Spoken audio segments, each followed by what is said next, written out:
那种跟你讲梦见嘛，说是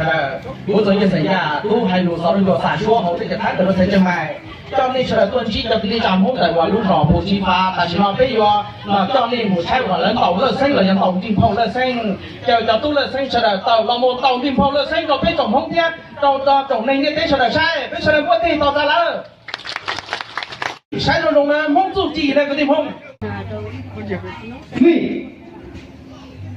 发声，厉声，喊。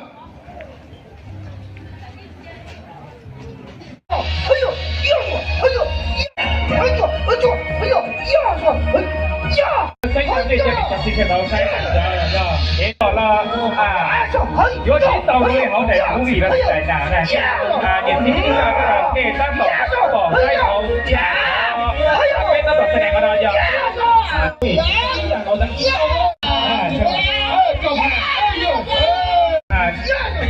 我哋是諗到幾單處，有啲話道理呢個我應人啲咯，又非常之我應人到冇面，又俾甜空對性我呢到上天呢就俾我ดูดู我有一度พระเอกว่า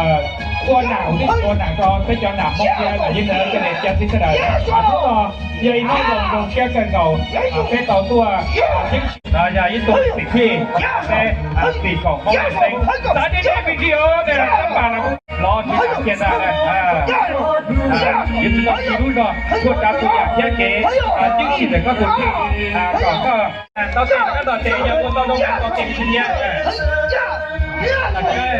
ขอเราอย่าไปเราพูดเชื่อต่อเขาเนี่ยมาเที่ยวนะสายเที่ยวนะวิเศษนี่นะเตาตาที่นั้นตู้เดี๋ยวเราเตาหมูเราในใช้เหรอ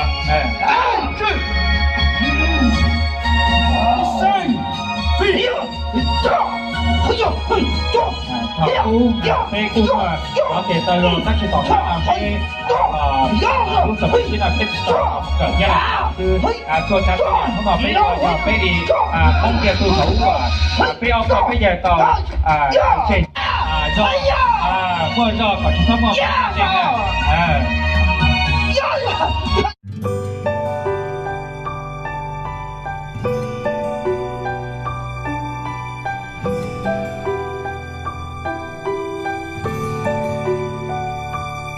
มันพี่เมืองนอกขอให้